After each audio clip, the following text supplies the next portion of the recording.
श्रीमन्महागणाधिपतये नमः। श्री सरस्वत्यै नमः। श्री सद्गुरुभ्यो नमो नमः। करचरणकृतं वा कायजं कर्मजं वा श्रवणनयनजं वा मानसं वापराधं विहितं विहितं वा सर्वमेतत्क्षमस्व। जय जय करुणाब्धे श्री महादेव शंभो। काषाय वाससमजं कमलाक्षमेकं मालाकमण्डलुधरं रमणीयलीलं गोष्वान क्रीडनपरं निगमान्तकेलिं देवत्रयात्मकमहं सततं नतोऽस्मि। अवधूतचिन्तन श्री गुरुदेव दत्त श्रीपाद श्रीवल्लभ श्रीमन् नृसिंह सरस्वती स्वामी महाराज की जय।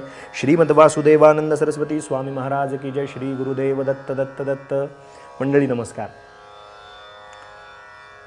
चिदंबर दीक्षित महास्वामींचं चरित्र ऐकत असताना त्यांच्या वडिलांनी साधना करण्यासाठी जा म्हणून त्यांना मार्तंडाची जिथे आज्ञा झाली, महादेवांची आज्ञा जिथे झाली, चिदंबर क्षेत्राला जा, ते चिदंबर क्षेत्र नेमकं कसं जन्माला आलं याची एक रंजक अशी गोष्ट आपण आत्ता श्रवण करतोय। कालच्या भागात आपण त्याचा थोडासा भाग पाहिला। गलित कुष्ठानं व्याप्त असलेला राजा त्या चिखलामध्ये रानडुकराचं शरीर अर्ध सुवर्णकांतीचं झालेलं पाहून त्यानं स्वतः तो चिखल लावला आणि तो सुवर्णकांतीचा झाला। राजाचं नावच सुवर्ण चक्रवर्ती पडलं असं आपण काल पाहिलं। या राजाने आपली सगळी फौज फाटा गोळा केला आणि तिथे उत्खनन करायला सुरुवात केली। त्या चिखलाच्या ठिकाणी तो प्रासाद सगळा उकरायला सुरुवात केल्यानंतर त्याच्या डोळे त्याचे आश्चर्यानं दिपून गेले, कारण 5 मोठी मोठी प्रासाद त्याला सापडली। तिथे मोठंच्या मोठं देवघर देवालय त्याला सापडलं। तिथे एक तीर्थकुंड त्याला सापडलं ज्याचं नाव पाताळगंगा तीर्थ आजही आपण गेलात तरी बघायला मिळतं।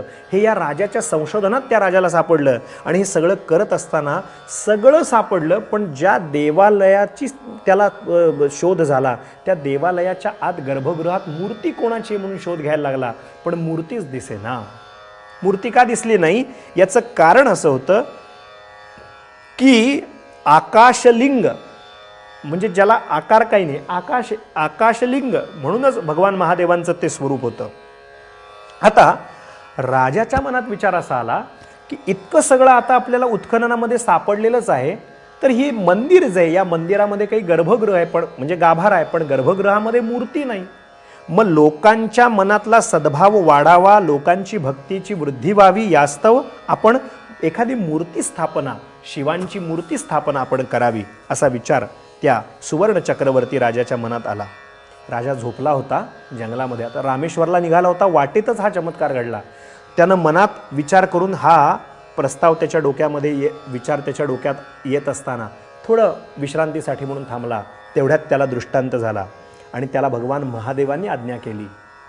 चिदंबरांचंच क्षेत्र आहे ते, त्यांनी आज्ञा केली सुवर्ण मूर्तीची स्थापना कर आणि तुझा या असं जर करशील तर तुझा उद्धार होईल। अहो भगवंताची आज्ञा होण्याचा फक्त अवकाश त्या राजाने सगळे कारागीर बोलावले। सोन्याचा रस तापू लागला, सोन्याचा सुवर्ण रस तयार होऊ लागला। मुशीमध्ये घालायचा, शिवपिंडीच्या आकाराची मूठ तयार केली होती, सोन्याचा रस आत घालायचा, शिवपिंड तयार करायची, सोन्याची सुवर्ण मूर्ती तयार करायची म्हणून त्यानं तयारी सुरुवात केली। मुशीमध्ये रस ओतला की ती मूस फुटून जायची, सगळा रस पसरायचा। एकदा झालं, पुन्हा रस तापवला, पुन्हा सोनं तापवलं, पुन्हा सोन्याचा सुवर्ण रस तयार केला, पुन्हा मुशीमध्ये घातला।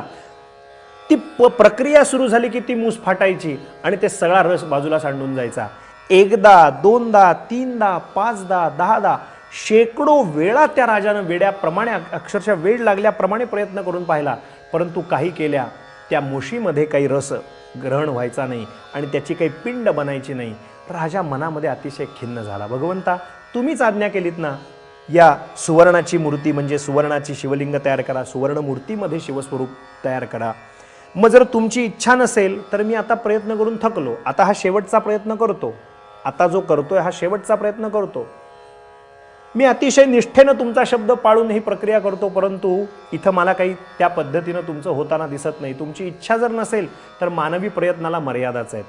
आता हा शेवटचा प्रयत्न करतो, जर काही नाही झालं तर मी काय करणार आहे, मी माझा देहत्यागच करणार आहे। राजानं शेवटचा प्रण आपल्या मनातला भाव ठेवला।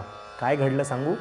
कारागीर कार्यक्रमाला लागले आणि त्यांनी त्या मोशीमध्ये तो तप्त रस ओतला, सोन्याचा रस ओतला.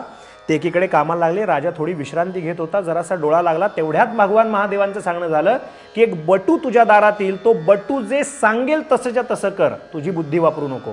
तो दृष्टांत होतो न होतो तोपर्यंत राजा उठला. येऊन बघतो तो रस आता मोशीमध्ये ओतायच्या प्रक्रियेत असताना एक बटू तिथं, मध्यरात्रीची वेळ होती, तिथं प्रगट झाला. तो बटू म्हणतो, राजेसाहेब मला भूक लागली, मला काहीतरी भिक्षा घाला. राजा म्हणतो की अरे तुला भिक्षेचा विषय जितका महत्त्वाचा आहे तितकंच आता हे शिवलिंग इथं होणं तितकंच महत्त्वाचं आहे. खूप शेकडो प्रयत्न करून झालेत पण झालेलं नाही. मी तुला भिक्षा नंतर वाढतो. तो म्हणतो मला नंतर नको, मला आत्ताच्या आत्ता तुमच्या हातात जे असेल ते वाढा. राजाच्या हातामध्ये ते पातेलं होतं ज्याच्यामध्ये सुवर्णरस होता, ज्यात राजा त्या मोशीत ओतणार होता. तो म्हणाला माझ्या हातात सुवर्णरस आहे, हा सोन्याचा रस आहे. तो म्हणाला ते मला द्या, मी घेतो. क्षणभर राजाला बुद्धिभ्रम झाला होता, पण त्याच क्षणाला आठवलं काही क्षणापूर्वीच आपल्याला दृष्टांत झालाय, एक बटू दारात येईल, तो जे मागेल ते त्याला दे, तुझी बुद्धी वापरू नको. राजानं तो तापलेला सोन्याचा रस जसाच्या तसा बटूला दिला. बटूनं तो ग्रहण केला. तो ग्रहण होता क्षणी त्या ठिकाणी सुवर्णलिंग, सुवर्णमूर्ती स्थापन झाली. सज्जन हो, ते दिव्य क्षेत्र म्हणजे चिदंबर क्षेत्र आहे, हे आपण लक्षात घ्या. तिथं राजाने मोठी मोठी दाक्षिणात्य पद्धतीप्रमाणे गोपुरं बांधली आणि ती गोपुरं बांधली, मोठमोठा आनंदोत्सव साजरा केला. अशा दिव्य रमणीय क्षेत्राच्या ठिकाणी दिव्य तेजोमय चिदंबर मूर्ती नटराजकृती प्रगटली. तिथं त्या मोठ्या अशा त्या दिव्य अशा स्थानावरती मार्तंडांनी या मार्तंड दीक्षितांना सपत्नीक उपासनेला पाठवलं. मार्तंड दीक्षितांनी स्वतः शिवांच्या या दिव्य ठिकाणी तपश्चर्येसाठी जागा कशी असावी, सगळी वनराई आजूबाजूला होती, आंब्याची झाडं होती, जांभळाची झाडं होती, वेगवेगळ्या पद्धतीची वेगवेगळी अशी प्रासादिक दैवी वृक्ष तिथं होते, पिंपळ होता, अश्वत्थ, वड, वेगवेगळ्या पद्धतीचे औदुंबर, वेगवेगळे असे देववृक्ष तिथं होते. त्या वनराईमध्ये हे पती पत्नी शिवांची आराधना करू लागले, चिदंबरांच्या शिवलिंगाची आराधना तिथं करू लागले. काय तपश्चर्या, दिनचर्याच आपली त्यांनी आखून ठेवली.